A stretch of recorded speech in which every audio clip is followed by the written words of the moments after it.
आज हम इस वीडियो में जो टॉपिक कवर करेंगे वो है एंडोमेट्रियोसिस एंड एडिनोमायोसिस। इसमें से पहले हम एंडोमेट्रियोसिस को देख लेते हैं और उसके बाद फिर हम एडिनोमायोसिस करेंगे। अच्छा, एंडोमेट्रियोसिस के नाम से हमें पता चल जाता है कि ये बात कर रही है एंडोमेट्रियम की।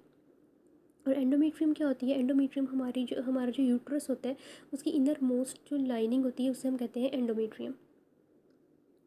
एंडोमेट्रियोसिस का क्या मतलब है? एंडोमेट्रियोसिस ऐसी कंडीशन होती है जिसके अंदर हमारे पास जो एंडोमेट्रियल टिश्यू होता है ना, मतलब जो नॉर्मली यूट्रस के अंदर प्रेजेंट होता है वो प्रेजेंट होता है at some site in the body other than uterus.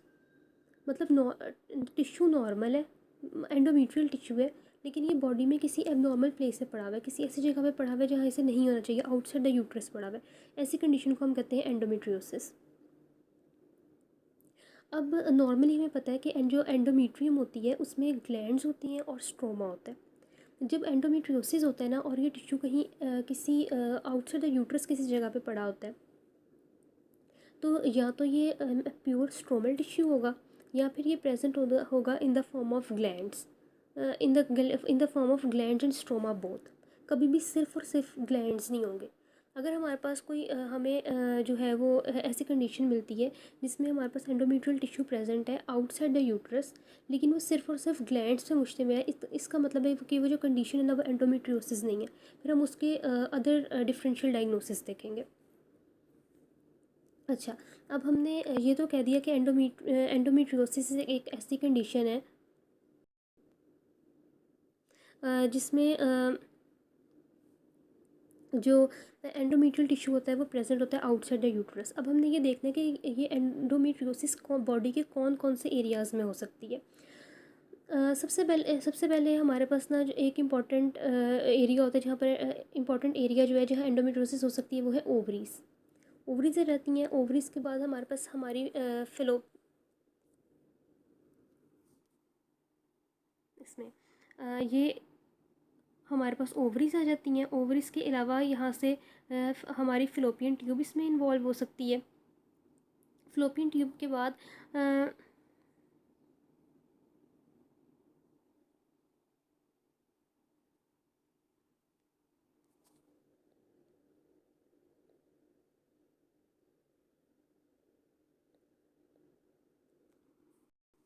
अच्छा, तो ये जो हमारा एंड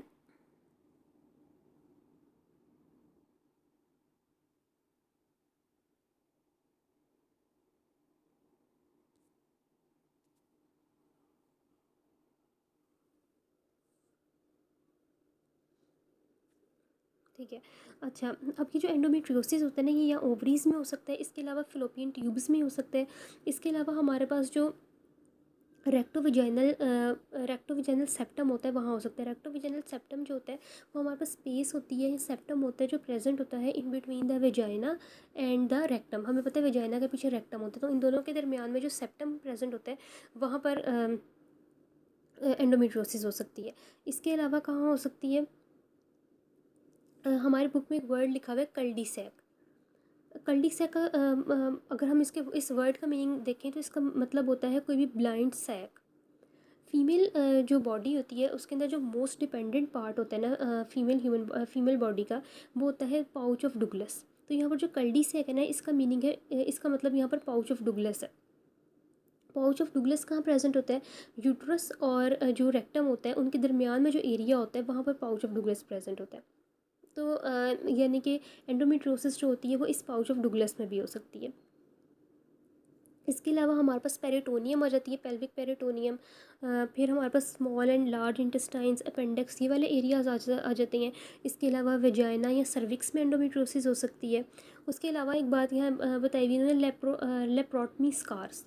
लेप्रोटमी स्कार्स क्या होते हैं कि जब सिजेरियन सेक्शन होता है ड्यूरिंग डिलीवरी, तो अगर किसी का सिजेरियन सेक्शन हुआ है तो उसमें क्या होता है कि यूट्रस की वॉल को कट करके जो है तो वो बेबी को निकाला जाता है।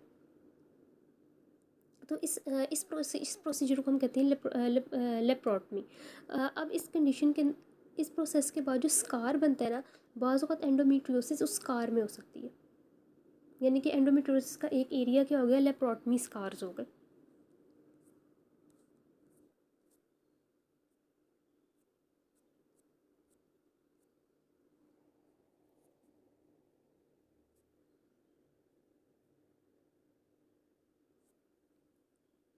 ठीक है। उसके बाद हम अच्छा, उसके बाद क्या करते हैं, साइंस सिम्टम्स क्या होते हैं एंडोमेट्रियोसिस के। इसमें क्या होता है कि हमें जो सबसे इम्पॉर्टेंट जो इसका एडवर्स इफेक्ट है एंडोमेट्रियोसिस का, वो क्या है, it leads to infertility. Endometriosis mostly होती किस एजेस में है कि ये हमारे पास during third and fourth decade of life में होती है, यानी कि ड्यूरिंग रिप्रोडक्टिव जो पीरियड होता है फीमेल का, उसके दौरान ही होता है ये, और इसकी वजह से इनफर्टिलिटी हो सकती है। इसके बाद ये है कि अच्छा, इसके साइन एंड सिम्टम्स क्या होंगे, मतलब अगर किसी को एंडोमेट्रियोसिस है तो वो जो पेशेंट होगा वो प्रेजेंट कैसे करेगा। इसमें पेनफुल ब्लीडिंग होती है ड्यूरिंग मेंस्ट्रुएशन, पेनफुल ब्लीडिंग होगी। इसके अलावा जो होता है वो पेल्विक पेन होती है, और ड्यूरिंग इंटरकोर्स जो है ना वो पेन होती है। अच्छा, अब ये जो एंडोमेट्रियोसिस हो गया, यानी कि हमारे पास एंडोमेट्रियल टिश्यू एबनॉर्मली बॉडी में कहीं प्रेजेंट है। ये जो एंडोमेट्रियोटिक टिश्यू होगा ना, ये हमारे पास इन्वेट कर सकता है other tissues of the body को, मतलब सराउंडिंग एरियाज़ को इन्वेट कर सकता है। फॉर एग्जांपल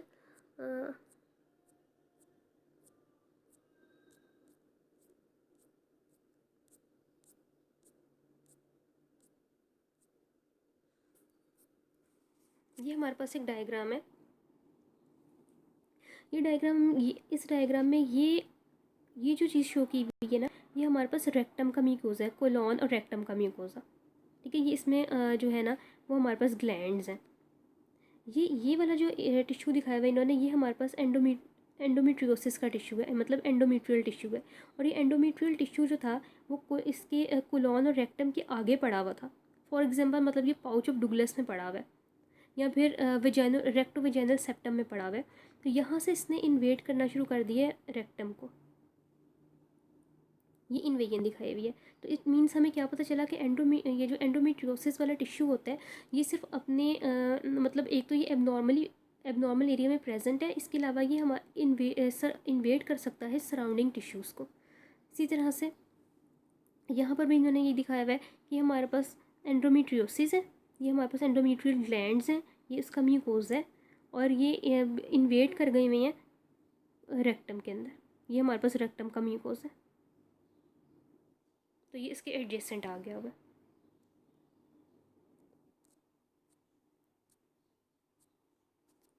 अच्छा, अब इसके बाद हम नेक्स्ट हम आ जाते हैं पैथोजेनेसिस ऑफ एंडोमेट्रियोसिस पे। अब जो एंडोमेट्रियोसिस की पैथोजेनेसिस है ना, ये इन्होंने इसमें ये बताया हुआ है कि एंडोमेट्रियोसिस जो होता है ना वो दो तरह से हो सकता है।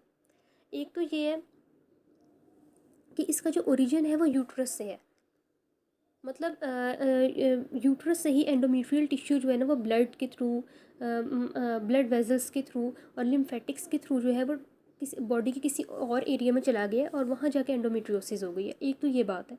दूसरा ये कि आउटसाइड द बॉडी कुछ ऐसे सेल्स प्रेजेंट हैं, हो सकते हैं आउटसाइड द बॉडी, जो डिफ्रेंशिएट करके एंडोमेट्रियल टिश्यू जो है ना वो बना सकते हैं। They can give rise to endometrial tissue. और ये बिल्कुल मतलब ये यूट्रस के एंडोमेट्रियम से नहीं निकल रहा, ये अब सेल्स हैं जो खुद एंडोमेट्रियल टिश्यू बना रहे हैं। तो ये हमारे पास पैथोजेनेसिस की दो तरह से हो सकती है। इसके बाद इन्होंने 4 हाइपोथेसिस बताई, 4 थ्योरीज बताई हुई हैं एंडोमेट्रियोसिस की। इसमें से फर्स्ट थ्योरी जो है ना वो आ जाती है हमारे पास रीगर्जिटेशन थ्योरी।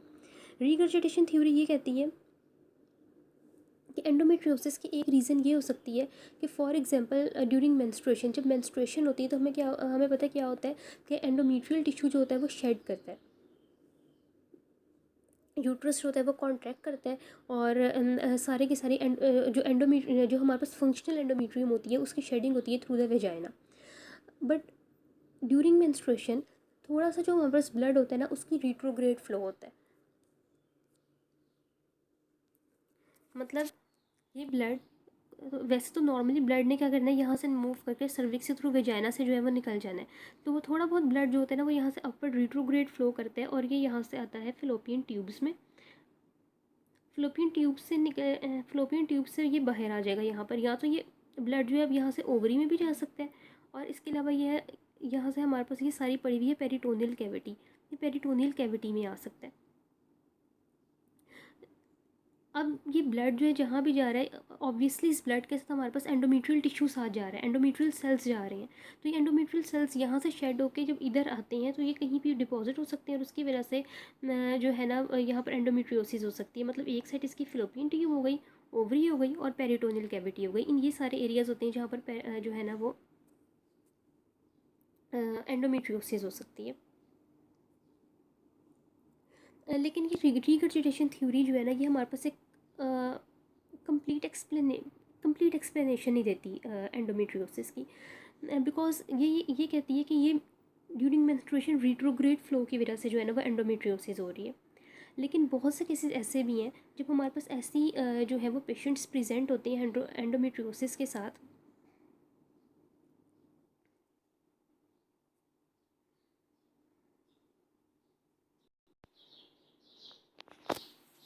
अच्छा, अब लेकिन हमारे पास बहुत से ऐसे पेशेंट्स जो हैं वो भी प्रेजेंट होते हैं, फॉर एग्जांपल जिन्हें गोनेडल डिसजेनेसिस है, या जो एमेनोरिक पेशेंट्स है किसी भी वजह से, जब उनमें मेंस्ट्रुएशन हो ही नहीं रही तो उनमें रिट्रोग्रेड फ्लो कैसे होगा। इट मीन्स कि रिगर्जिटेशन थ्योरी जो है वो हर केस में इम्प्लीमेंट नहीं हो कर सकते हम इसे। ठीक है, इसी तरह कुछ मेल्स होते हैं जिन्हें प्रोस्टेट कैंसर होता है, तो प्रोस्टेट कैंसर की ट्रीटमेंट के लिए हम इन्हें देते हैं estrogen therapy, high estrogenic therapy. ऐसे मेल्स को भी जो है ना उनकी जो यूरोजेनिटल ट्रैक होता है उनमें भी उसमें एंडोमेट्रियोसिस हो जाती है। तो इसमें तो कोई रिट्रोग्रेड फ्लो नहीं है, कोई मेंस्ट्रुएशन नहीं है, तो फिर इन्हें कैसे होगी एंडोमेट्रियोसिस। इट मीन्स कि रिगर्जिटेशन थ्योरी जो है वो हर केस में इम्प्लीमेंट नहीं कर सकते हम।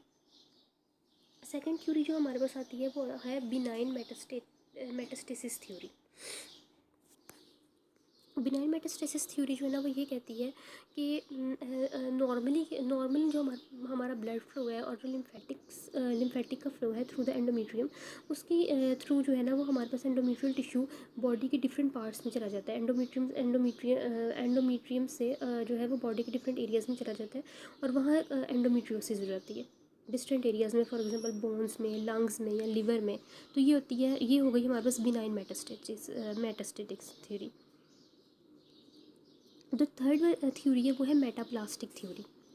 मेटाप्लास्टिक थ्योरी ये कहती है कि हमारी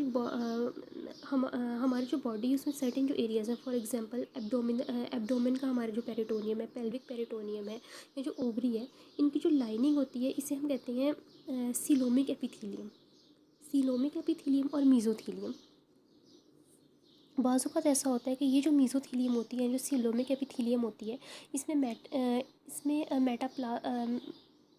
मेटाप्लास्टिक चेंजेस अपीयर होती हैं, और ये एपिथीलियम जो होती है ना वो एंडोमेट्रियल एपिथीलियम में कन्वर्ट हो जाती है।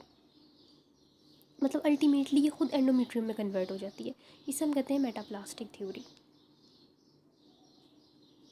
इसके अलावा इसी मेटाप्लास्टिक थ्योरी में इन्होंने ये बताया हुआ है कि हमारी ड्यूरिंग एम्ब्रियोनिक डेवलपमेंट हमने पढ़ा था कि दो तरह की डक्ट्स जो होती हैं ना वो अपीयर होती हैं। ड्यूरिंग एम्ब्रियोनिक डेवलपमेंट दो तरह की डक्ट्स अपीयर होती हैं, एक होती है मीजोनेफ्रिक डक्ट्स और दूसरी होती है मुलेरियन डक्ट्स। जो मुलेरियन डक्ट्स होती हैं ना उनसे ये यूट्रस बनता है, जबकि जो मीजोनेफ्रिक डक्ट्स होती हैं वो रिग्रेस कर जाती हैं। ये मीजोनेफ्रिक डक्ट्स के रेमिनेंट्स पड़े हुए हैं। बाज़ औक़ात ऐसा होता है कि जो मीजोनेफ्रिक रेमिनेंट्स होते हैं ना, ये एंडोमेट्रियल टिश्यू, इनके अंदर एंडोमेट्रियल मेटाप्लेजिया हो जाता है, इनमें मेटाप्लास्टिक चेंजेस आती हैं और ये एंडोमेट्रियम में कन्वर्ट हो जाते हैं। तो इसकी वजह से भी एंडोमेट्रियोसिस हो सकती है। ये भी मेटाप्लास्टिक थ्योरी का ही एक पार्ट है। फिर फोर्थ थ्योरी हमारे पास आती है एक्स्ट्रा यूट्राइन स्टेम और progenitor cell theory. According to this theory हमारे पास सर्टेन प्रोजेनिटल सेल और स्टेम सेल्स प्रेजेंट होते हैं इन द बोन मैरो, और ये स्टेम सेल्स जो होते हैं ना ये डिफ्रेंशिएट कर जाते हैं आगे जाके एंडोमेट्रियल सेल्स में। इसकी वजह से भी एंडोमेट्रियोसिस हो जाती है। ये हमारे पास 4 थ्योरीज हो गई एंडोमेट्रियोसिस से रिगार्डिंग में। इसके अलावा नेक्स्ट जो है ना वो मॉलिक्यूलर एनालिसिस है कि मॉलिक्यूलर कि एंडोमेट्रियोसिस जो है उसका मॉलिक्यूलर एनालिसिस क्या है। जब हम नॉर्मल एंडोमेट्रियम को देखते हैं और एंडोमेट्रियोसिस वाली कंडीशन को देखते हैं तो इन दोनों में कुछ डिफरेंसेस जो है ना वो प्रेजेंट होते हैं। फॉर एग्जांपल एंडोमेट्रियोसिस में क्या होता है कि सर्टेन जब हम इसके सेल्स को देखते हैं ना एंडोमेट्रियोसिस के, तो इसमें सर्टेन इन्फ्लेमेटरी मीडिएटर्स हमें जो है ना वो प्रेजेंट होते हैं। कौन से इन्फ्लेमेटरी मीडिएटर्स होते हैं? फॉर एग्जांपल इन इन्फ्लेमेटरी मीडिएटर्स में हमारे पास इंटरल्यूकिन 1 बीटा आ जाता है, interleukin 8, interleukin 6, tissue necrosis factor alpha, prostaglandin E2,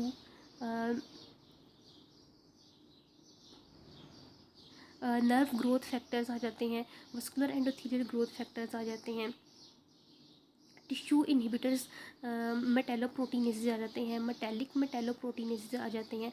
ये सारे हमारे पास इन्फ्लेमेटरी मीडिएटर्स आ जाते हैं। ये इन्फ्लेमेटरी मीडिएटर्स पॉजिटिव होते हैं इन केस ऑफ एंडोमेट्रियोसिस। अब हमें पता है कि अब ये इन्फ्लेमेटरी मीडिएटर्स जो है, जहाँ पर भी इन्फ्लेमेटरी मीडिएटर्स होंगे ये अट्रैक्ट करते हैं मैक्रोफेजेस को। इट मीन्स जो एंडोमेट्रियोटिक टिश्यू होता है वहाँ पर हमारे पास एक्टिवेटेड मैक्रोफेजेस प्रेजेंट होते हैं। ये इनका एक डिफरेंस हो गया फ्रॉम द नॉर्मल एंडोमेट्रियम। इसके अलावा मैंने ये बताया हुआ है कि हमारे पास जो अच्छा, इसके बाद हमने ये पढ़ा था कि हमारे पास जो एंडोमेट्रियोसिस होती है उसमें जो एंडोमेट्रियम वाला टिश्यू होता है उसमें स्ट्रोमल जो कंपोनेंट होता है ना वो ज़्यादा होता है। अब ये जो एंडोमेट्रिक टिश्यू होता है ना, ये हमारे पास रिलीज़ करता है हाई लेवल्स ऑफ इस्ट्रोजन।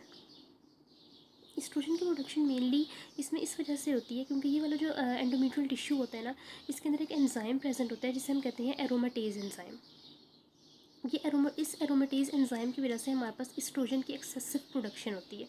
तो एक डिफरेंस ये हो गया कि हमारे पास की जो एंडोमेट्रियोसिस होगा as compared to normal endometrium, इसके अंदर इस्ट्रोजन की प्रोडक्शन ज़्यादा होगी और इसके अंदर एरोमेटेज एंजाइम जो होगा वो पॉजिटिव होगा। इसीलिए जब हम एंडोमेट्रियोसिस की ट्रीटमेंट करते हैं तो हम एरोमेटेज एंजाइम के इनहिबिटर्स जो है ना वो सजेस्ट करते हैं ताकि इस्ट्रोजन की प्रोडक्शन कम हो सके। दूसरा ये कि इस्ट्रोजन की प्रोडक्शन जो होती है ना वो under the action of prostaglandin E2 भी होती है। जब हमारे पास इन्फ्लेमेशन हो रही है तो ये इन्फ्लेमेटरी मीडिएटर्स हैं तो इनमें प्रोस्टाग्लैंडिन E2 प्रेजेंट है और इस प्रोस्टाग्लैंडिन E2 की वजह से भी ना एस्ट्रोजन की प्रोडक्शन ज़्यादा हो जाती है।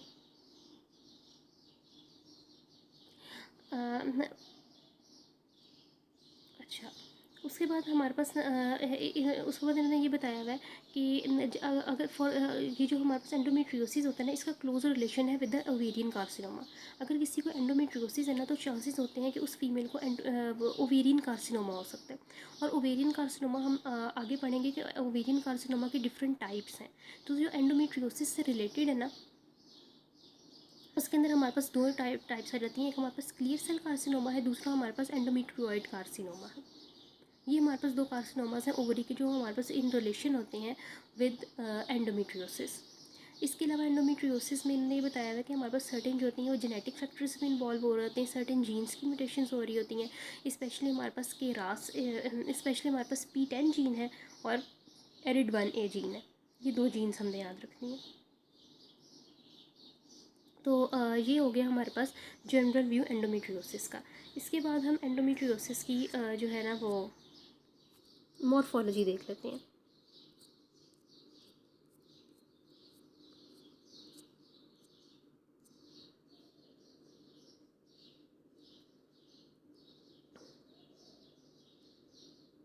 अच्छा,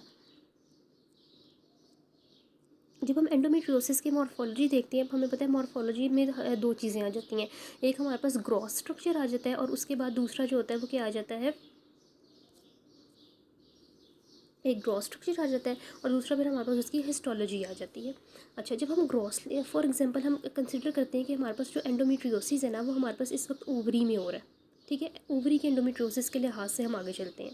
अब फॉर एग्जांपल ये इन्होंने एक ओवरी दिखाई हुई है, ये पूरी ओवरी है, ये उसका ग्रॉस स्ट्रक्चर है, ठीक है। इसमें एंडोमेट्रियोसिस हुई हुई है। इसमें हमें ग्रॉस में क्या नज़र आता है, हमें सर्टेन हेमरेजिक एरियाज़ नज़र आते हैं। ये हमारे पास ब्लीड हुए हुए एरियाज़ हैं। ये जो हमारे पास हेमरेजिक एरियाज़ होते हैं ना, ये या तो हमें रेड ब्लू कलर के नज़र आएंगे या फिर हमें ये येलो ब्राउन नज़र आएंगे, ठीक है। ये हमारे पास हेमरेजिक एरियाज़ हो गए। उसके बाद यहाँ पर हमें एक्सेसिव फाइब्रोसिस नज़र आएगा, ये फाइब्रस टिश्यू है। ठीक है, इसकी वॉल्स जो हैं ओवरी की थिक हो गई हुई हैं, ये इसके ऊपर हेमरेजिक एरियाज अपीयर हुए हुए हैं।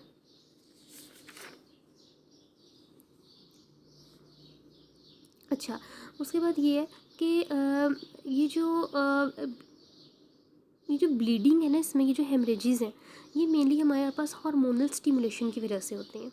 अभी जो हार्मोनल स्टिमुलेशन होती है ना एंडोमेट्रियल टिश्यू की, वो एक तो ओवेरियन हार्मोन्स खुद भी एक्ट कर रहे होते हैं, एक तो एंडोमेट्रियल टिश्यू के अपने हार्मोन्स होते हैं। फॉर एग्जांपल हमने कहा था कि ये हाई रिलीज़ करते हैं हाई लेवल्स ऑफ ईस्ट्रोजन, ये अपने हार्मोन्स के रिस्पॉन्स में भी ये ब्लीडिंग हो सकती है। दूसरा क्या, ओवरी से भी हार्मोन्स रिलीज़ हो रहे होते हैं, वो भी इसके ऊपर आके एक्ट करते हैं एंडोमेट्रियल टिश्यू पे, जिसकी वजह से जो होता है ना वो हमारे पास ब्लीडिंग अपीयर होती है। और ये हमें किस कलर के नोड्यूल्स, ये हमें नोड्यूल्स से अपीयर होंगे, और ये किस कलर के होंगे, red blue to yellow brown. उसके बाद है कि जब हमारे पास ये लीगन बहुत ज़्यादा एक्सटेंसिव हो जाती है ना, तो ये एक्सटेंसिव लीगन की वजह से ना फाइब्रोसिस अपीयर होता है। और ये फाइब्रोसिस जो है ना वो यहाँ नहीं दिखाया हुआ, ये फाइब्रोसिस जो है ना वो एडजेसेंट स्ट्रक्चर्स को भी कवर कर लेता है।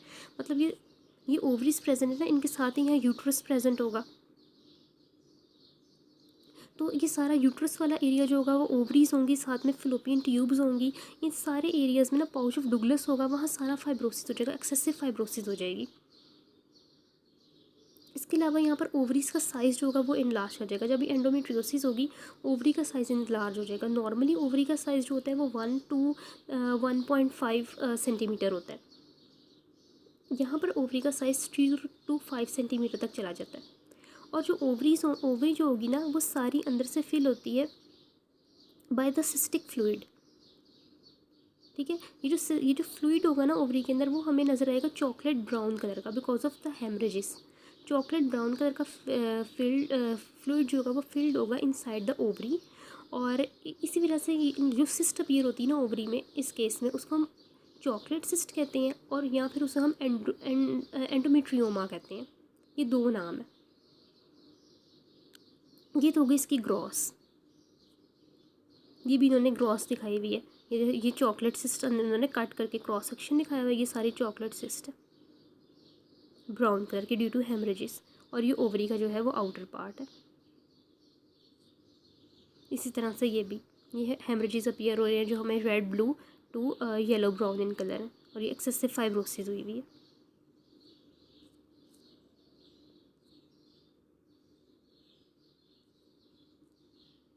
अच्छा, इसके बाद हम आ जाते हैं इसकी हिस्टोलॉजी पे। हिस्टोलॉजी में हमें क्या नज़र आएगा कि यहाँ पर ये हमें एंडोमेट्रियल ग्लैंड्स नज़र आएंगे। ये एंडोमेट्रियोसिस हुई हुई है, ये एंडोमेट्रियल ग्लैंड्स हैं ये।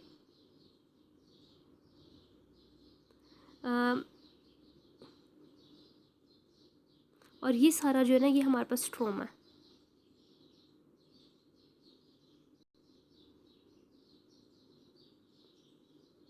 यानी कि जो एंडोमेट्रियल टिश्यू है ये हम पढ़ रहे हैं ओवेरियन एंडोमेट्रियोसिस। ठीक है, ये हमारा सारा एंडोमेट्रियल टिश्यू है जो हमारे पास प्रेजेंट है इनसाइड द ओवरी।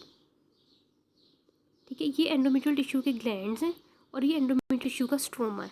जबकि जो डेंस वाला पार्ट है ना, ये बाहर वाला पार्ट है, ये ओवरी का स्ट्रोमा है। ये इसकी हिस्टोलॉजी हमें इस तरह से नज़र आएगी।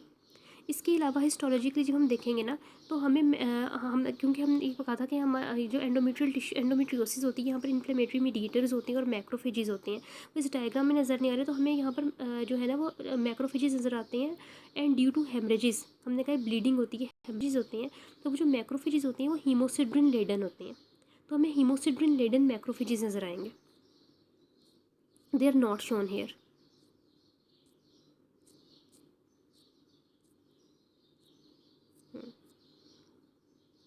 अच्छा, उसके बाद बाज़ों का तो ऐसा होता है कि जो हमारे पास एंडोमेट्रियोसिस हो रही होती है, इसके अंदर एटीपी अपीयर हो जाता है, यानी कि जो सेल्स होते हैं ये एनलार्ज हो जाते हैं, इनका न्यूक्लियस जो होता है वो एनलार्ज हो जाता है, हाइपरक्रोमेटिक न्यूक्लियस हो जाता है, और जिसकी वजह से ये जो है ना कार्सिनोमा की तरफ चला जाता है, यानी कि ओवेरियन कार्सिनोमा हो सकता है उसको। जिस बंदे को ओवेरियन एंडोमेट्रियोसिस है वो आगे चल के ओवेरियन कार्सिनोमा में कन्वर्ट हो सकता है। इसके बाद आ जाते हैं इसके क्लिनिकल फीचर्स।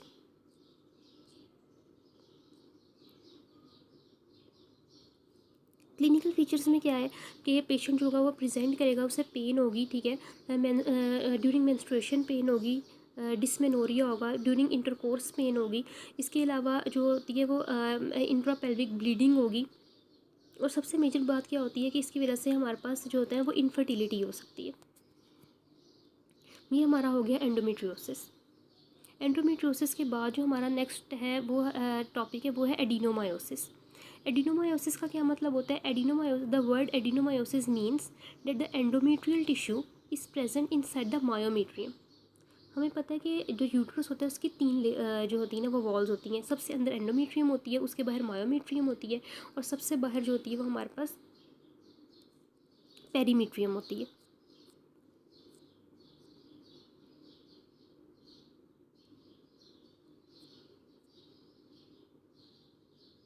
ये दिखाया हुआ इन्होंने, ये हमारे पास यूट्रस है, ये यूट्रस की बॉडी है।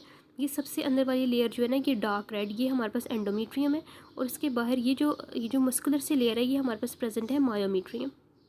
अब जो एडिनोमायोसिस होता है ना, इस केस में क्या होता है कि जो हमारे पास एंडोमेट्रियल टिश्यू है ना वो हमारे पास ग्रो करके इन्वेट कर जाता है इनटू द मायोमेट्रियम।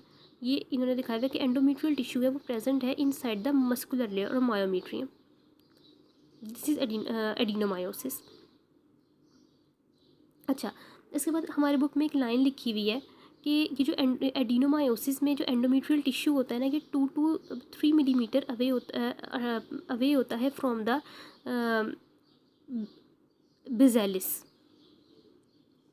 इस बात का ये मतलब है कि जो हमारे पास ये हमारे पास यूट्राइन वॉल है, ठीक है, ये इसकी सबसे अंदर वाली लेयर एंडोमेट्रियम है, उसके बाहर मायोमेट्रियम। अब जो एंडोमेट्रियम होते हैं ना, इसके 2 पार्ट्स होते हैं। एक इसमें हमारे पास स्ट्रेटम फंक्शनैलिस होती है, दूसरी इसमें हमारे पास स्ट्रेटम बिजेलिस होती है। जब हमारे पास ड्यूरिंग मेंस्ट्रुएशन ये जो स्ट्रेटम फंक्शनैलिस होती है ना, ये शेड करती है। स्ट्रेटम बिजेलिस हमेशा अपनी जगह पे रहती है। जब जो है ना एडिनोमायोसिस होता है तो यहाँ से ये एंडोमेट्रियल टिश्यू जो होता है वो इन्वेट कर जाता है इनटू द मायोमेट्रियम, ठीक है, और मायोमेट्रियम में यहाँ पर जो है ना वो जो है वो एंडोमेट्रियल टिश्यू जो होगा ना वो प्रेजेंट होगा। तो यहाँ पर जो एंडोमेट्रियल टिश्यू जो प्रेजेंट होगा ना, उसका distance from the stratum basalis 2 to 3 millimetre होता है। इस लाइन का ये मतलब है। उसके बाद इसके साइन एंड सिम्टम्स में सेम वही है कि इरेगुलर जो होती है वो मेंस्ट्रुअल ब्लीडिंग होगी, हैवी मेंस्ट्रुअल ब्लीडिंग होगी, डिस्मेनोरिया होगा, पेनफुल इंटरकोर्स होगा, पेल्विक पेन होगी। ये इसके साइन एंड सिम्टम्स होंगे। नेक्स्ट इसके बाद हमारा टॉपिक है एंडोमेट्रियल पॉलिप्स।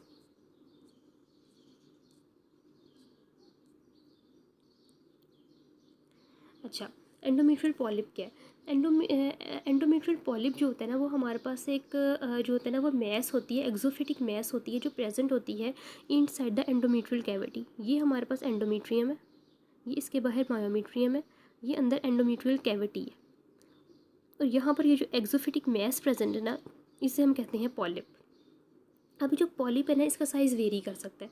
बाज़ औक़ात ये जो होती हैं स्मॉल इन साइज़ होते हैं, 0.5 सेंटीमीटर के होते हैं, ठीक है। इस केस में हम पॉलिप कहते हैं कि सिसाइल पॉलिप है, ठीक है, छोटा सा पॉलिप होगा, ये यूँ बिल्कुल बॉल के साथ जुड़ा हुआ होगा। बाज़ औक़ात क्या होता है, ये पॉलिप्स जो होते हैं वो हमारे पास अब नॉर्मली एनलार्ज कर जाते हैं, अप टू 3 सेंटीमीटर हो जाते हैं, ठीक है, और ये पेडंकुलेटेड मैसेज बनाते हैं ये, ठीक है। ये एक एनलार्ज्ड पॉलिप है।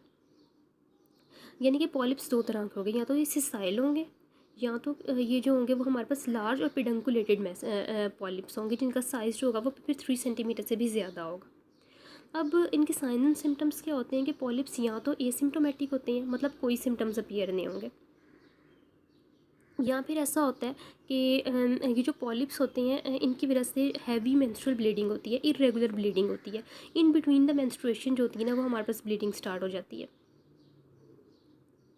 अब इसके अलावा अब ये मेनली ब्लीडिंग इस वजह से होती है कि बाज़ औक़ात क्या होता है कि जो पॉलिप्स होती हैं इनमें नेक्रोसिस स्टार्ट हो जाती है, तो इसकी वजह से फिर ब्लीडिंग होती है।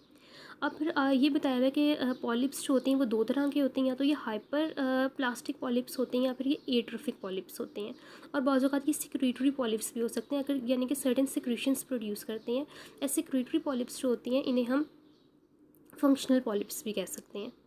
और इसके अलावा इन्होंने बताया था कि बाज़ औक़ात ऐसा होता है कि जो पॉलिप्स होते हैं ये जो होते हैं ना वो जब ज़्यादा देर के लिए पड़े रहें तो ये एडिनोकार्सिनोमा में भी कन्वर्ट हो सकते हैं।